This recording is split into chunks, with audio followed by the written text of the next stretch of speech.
If there's one thing that tests even the most faithful among us, it's waiting. We pray, we plan, we pace the floor, and still, heaven seems suspiciously quiet.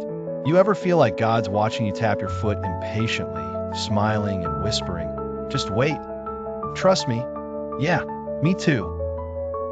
Isaiah 40 verse 31 says, "But they who wait for the Lord shall renew their strength.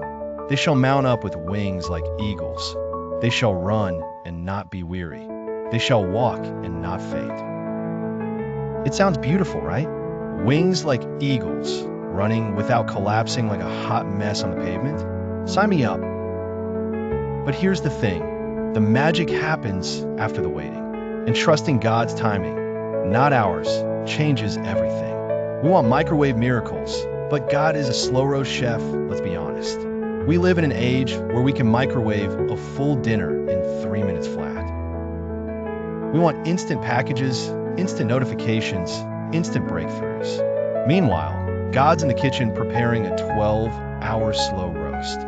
He's seasoning the meat, letting it marinate, basting it with patience, stirring the flavors of your life in just the right way. You can smell it. You know something's cooking. But every time you peek in the oven, it's not quite ready yet. That's what trusting God's timing feels like. Maddening at first, but it's because He's preparing something far better than you were about to pull out of the freezer. The pain of waiting. Did God forget about me? Waiting can feel brutal because it strikes straight at our fears. Maybe God forgot me. Maybe my dream was stupid. Maybe He's blessing everyone else but skipped my house on the map. And the enemy loves to whisper these lies in the waiting room of life. But friend, hear me. God's silence is not His absence. When it feels like nothing is happening, that's often when the most important work is happening inside you. God isn't delaying to be cruel. He's stretching your faith muscles, growing your patience, and chiseling your character to be able to handle the blessing when it finally lands. He knows the weight of what's coming, and He's not about to hand you a 100-pound barbell if your arms aren't ready yet. Trusting God's timing equals trading panic for peace. When we trust God's timing, something amazing happens. Panic gets replaced by peace. Striving turns into resting. Tight fists loosen into open hands. Isaiah 40 verse 31 doesn't say, "Those who hustle harder will renew their strength." It says those who wait for the Lord will renew their strength. In God's economy, waiting isn't wasting. Waiting is working. It's strengthening your spirit, deepening your roots, preparing your wings. You're not stuck. You're stationed, positioned perfectly for takeoff whenever He says now.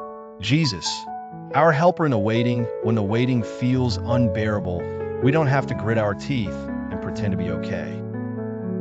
Jesus never asks us to fake it till we make it. He invites us to come, weary, impatient, frustrated, and lay it all down at His feet. Jesus knows the ache of waiting. He waited 30 years before His public ministry began. He waited through betrayal, through rejection, through unimaginable suffering. He waited in a tomb for 3 long days before the greatest miracle of all. He's not just commanding you to wait, He's waiting with you. And while you sit in the quiet, tapping your fingers on the table, Jesus is sitting right there beside you, whispering, "I'm working while you're waiting. I'm building something beautiful you can't see yet. Trust me." Healing happens when we surrender. Real healing begins when we loosen our grip on our own timeline and say, "Okay, Jesus, even if it's slower than I want, I trust you. Even if I don't understand right now, I trust you." Healing rushes in when we stop staring at the clock and start fixing our eyes on Christ. Because trusting God's timing isn't passive, it's active surrender.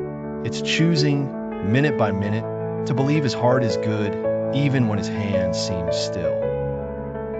Your takeoff is coming. You might feel grounded right now.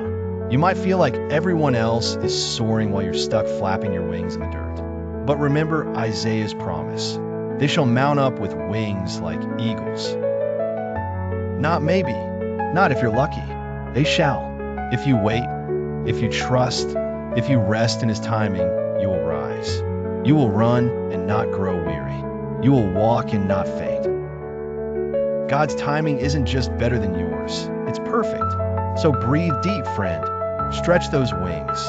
The wind is coming. And when it does, you'll realize it wasn't the waiting that broke you. It was the waiting that built you to fly.